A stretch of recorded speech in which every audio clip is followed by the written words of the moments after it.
നിങ്ങൾ ജീവിതത്തിൽ ഒറ്റപ്പെട്ടവരാണോ? ഒരുപാട് പരാജയങ്ങൾ ഏറ്റുവാങ്ങിയവരാണോ? ചുറ്റുപാടും ഒരുപാട് പേരുണ്ടായിട്ടും ജീവിതത്തിൽ ഏകാന്തത അനുഭവിച്ചവരാണോ? അല്ലെങ്കിൽ അനുഭവിക്കുന്നവരാണോ? എങ്കിൽ നിങ്ങൾക്കുള്ളതാണ് ഈ വീഡിയോ. നമസ്കാരം, എൻ്റെ പേര് മേരിമോളി നിക്സൺ. എല്ലാവർക്കും അവർ ഫാമിലി വ്ളോഗ്സിൻ്റെ പുതിയൊരു വീഡിയോയിലേക്ക് ഹൃദയം നിറഞ്ഞ സ്വാഗതം. അതെ, ജീവിതമെന്ന് പറയുന്നത് ഒരു വലിയൊരു യാത്രയാണ്.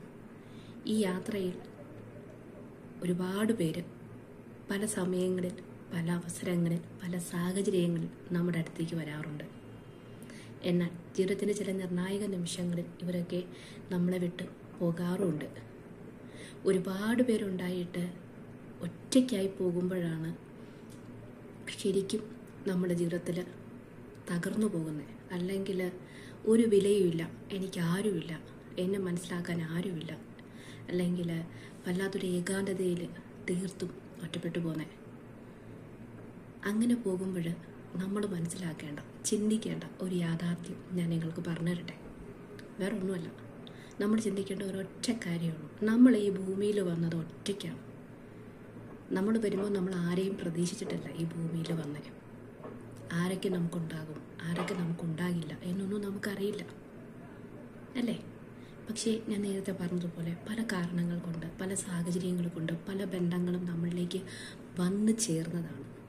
അത് പല കാരണങ്ങൾ കൊണ്ടും, പല സാഹചര്യങ്ങൾ കൊണ്ടും, പല സാഹചര്യങ്ങളുടെ സമ്മർദ്ദങ്ങൾ കൊണ്ടും പലതും നമ്മളിൽ നിന്ന് അകന്നു പോകും. അകന്നു പോകുമ്പോൾ അവിടെ ജീവിതം അവസാനിച്ചു, എനിക്കിനി മുമ്പോട്ടില്ല, അതോടെ കഴിഞ്ഞു എന്നല്ല ചിന്തിക്കേണ്ടത്. ഒറ്റയ്ക്കാണ് വന്നതെങ്കിൽ നമ്മളും ഒറ്റയ്ക്ക് തന്നെ ഈ ജീവിതം ജീവിച്ച് തീർക്കേണ്ടതായിട്ടുണ്ട്. നമ്മൾ ചുറ്റുപാടും ഒക്കെ നോക്കും, നമ്മളെ സഹായിക്കാൻ ആരെങ്കിലും ഉണ്ടോ, നമ്മളെ കേട്ടിരിക്കാൻ ആരെങ്കിലും ഉണ്ടോ, നമ്മളെ മനസ്സിലാക്കാൻ ആരെങ്കിലും ഉണ്ടോ എന്നൊക്കെ. പക്ഷേ ചില സമയങ്ങളിൽ ആരും ഉണ്ടാവില്ല. തീർത്തും ഒരു ഏകാന്തത നമ്മൾ അനുഭവിക്കും. ചുറ്റുപാടും ഒരു നിശബ്ദത നമ്മെ കാർന്ന് തിന്നാൻ തുടങ്ങും. അപ്പോഴും തകർന്നു പോകുകയല്ല ചെയ്യേണ്ടത്, അതോടെ അവസാനിച്ചു എന്നല്ല ചിന്തിക്കേണ്ടത്. അതൊരു തുടക്കമായി കാണണം. ആരുമില്ലെങ്കിലും എനിക്ക് ഒറ്റയ്ക്ക് ജീവിക്കാൻ സാധിക്കുമെന്ന് നമ്മളെ തന്നെ പറഞ്ഞ് പഠിപ്പിക്കേണ്ടിയിരിക്കുന്നു. കാരണം ഈ ലോകത്ത് എന്നെ വ്യക്തിപരമായിട്ട് അറിയാവുന്നത് ഞാൻ മാത്രമാണ് എന്നുള്ള ഒരു തിരിച്ചറിവിലേക്ക് നമ്മളെ എത്തിക്കാൻ വേണ്ടി നമ്മുടെ പ്രകൃതി നമ്മളെ ഒരുക്കുകയാണ് അവിടെ ചെയ്യുന്നത്. മനസ്സിലായോ? നമ്മുടെ പ്രായത്തിൻ്റെ ഓരോ കാലഘട്ടത്തിലും, ഓരോ സ്റ്റേജിലും പലരും നമ്മളിലേക്ക് വരും, പലരും കൊഴിഞ്ഞു പോകും, പലരും ഒരു വാക്ക് പോലും പറയാതെ നമ്മൾ നിന്ന് അകന്നു പോകും. പല ബന്ധങ്ങളും നഷ്ടപ്പെടും എന്നേക്കുമായിട്ട്. പലരും നമ്മളോടൊരു യാത്ര പോലും പറയാതെ നമ്മൾ നിന്ന് അകന്നു പോകും.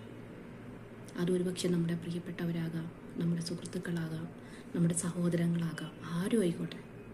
ആരുമില്ലെങ്കിലും ഈ ജീവിതം മുമ്പോട്ട് കൊണ്ടുപോകേണ്ടത് നമ്മുടെ മാത്രം ആവശ്യമാണ്, നമ്മുടെ മാത്രം അനിവാര്യതയാണ്. അത് മനസ്സിലാക്കിക്കൊണ്ട് ചുറ്റുമുള്ള സാഹചര്യങ്ങൾ എന്ത് തന്നെ ആയിക്കോട്ടെ, ആർക്കും നമ്മളെ വേണ്ടായോ, ആരും നമ്മളെ കാത്തിരിക്കുന്നില്ലായോ, ഒന്നും വേണ്ടെന്നേ. നമ്മൾ നമുക്ക് വേണ്ടി സമയം കണ്ടെത്തുക, നമ്മൾ നമ്മളെ കാത്തിരിക്കുക, നമ്മൾ നമ്മളെ സ്നേഹിക്കുക, നമ്മൾ നമ്മളെ ഒന്ന് മനസ്സിലാക്കുക, നമ്മൾ നമ്മളെ ഒന്ന് സന്തോഷിപ്പിക്കുക, നമ്മൾ നമ്മളെ ഒന്ന് ചേർത്ത് പിടിക്കുക.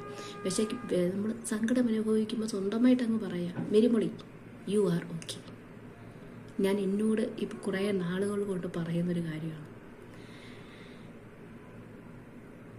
അത് നമ്മുടെ ലൈഫിൽ ഒരുപാട് മാറ്റങ്ങൾ കൊണ്ടുവരും. ഒരുപാട് മാറ്റങ്ങൾ എന്ന് പറഞ്ഞാൽ ഒരുപാട് മാറ്റങ്ങൾ കൊണ്ടുവരും.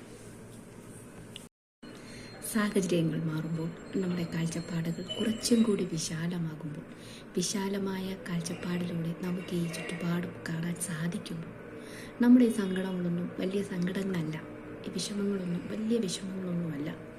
ആരുമില്ലെങ്കിലും, ആരും സഹായിക്കാനില്ലെങ്കിലും, ആരും കേൾക്കാനില്ലെങ്കിലും, ആരും എന്നെ മനസ്സിലാക്കാനില്ലെങ്കിലും ഞാൻ ജീവിക്കും എന്നുള്ള ഒരു പ്രത്യേകമായ ഒരു സന്തോഷത്തിലേക്ക് നമ്മൾ എത്തിപ്പെടും. ആ ഒരു സന്തോഷത്തിലേക്ക് നിങ്ങൾക്ക് എല്ലാവർക്കും എത്തിപ്പെടാൻ സാധിക്കട്ടെ എന്നുള്ള ഒരൊറ്റ പ്രാർത്ഥനയോടുകൂടി, വിശ്വാസത്തോടു കൂടി തൽക്കാലം പോയി വരാമേ.